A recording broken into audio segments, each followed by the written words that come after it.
Alors, bonjour, donc la webcam du GIP Loire-Est-Fer a été positionnée, je ne sais pas si vous le voyez, tout en haut de la cheminée ouest de la centrale de Cordemais, dans une des petites meurtrières qui se trouve juste en dessous du sommet, en direction du sud-sud-ouest de l'estuaire. Elle a été positionnée à un peu plus de 200 mètres de hauteur. C'est vrai que dans l'estuaire, c'est le point de vue le plus haut fixe qu'on puisse avoir, puisque c'est la cheminée, enfin une des deux grandes cheminées de la centrale de Cordemais. Alors, qui dit grande marée, dit très gros coefficient. On attend un coefficient de 119, coefficient exceptionnel puisqu'on le retrouve que tous les 18 ans. Qui dit gros coefficient dit submersion, c'est-à-dire que de l'eau va déborder de la Loire et va partir sur les prairies, dont celles qu'on observe sur la caméra. À quel niveau? Difficile de le dire parce que ça dépend des conditions météo.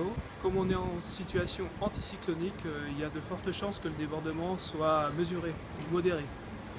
Mais il y aura débordement, puisqu'il y a débordement dès qu'on dépasse le coefficient 94, donc il y aura un débordement. Et du coup, sur la vidéo reconstituée de la veille, on pourra voir la Loire monter, déborder, puis se retirer.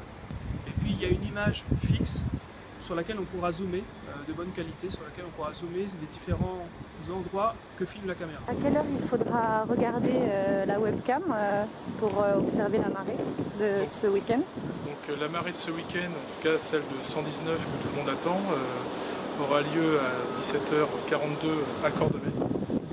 La pleine mer aura lieu à 17h42 et donc les internautes pourront se connecter aux alentours de 17h42 pour observer la Loire déborder sur les prairies. Est-ce que vous pouvez m'expliquer les enjeux de cette webcam? Quel est l'intérêt d'une webcam comme ça? L'intérêt d'une webcam, le premier intérêt tout simple, c'est que ça donne à voir une fenêtre sur un paysage. Or le paysage estuarien est un paysage assez exceptionnel, assez identitaire pour la région, pour le département. Donc donner à voir, c'est donner envie aussi de connaître des choses.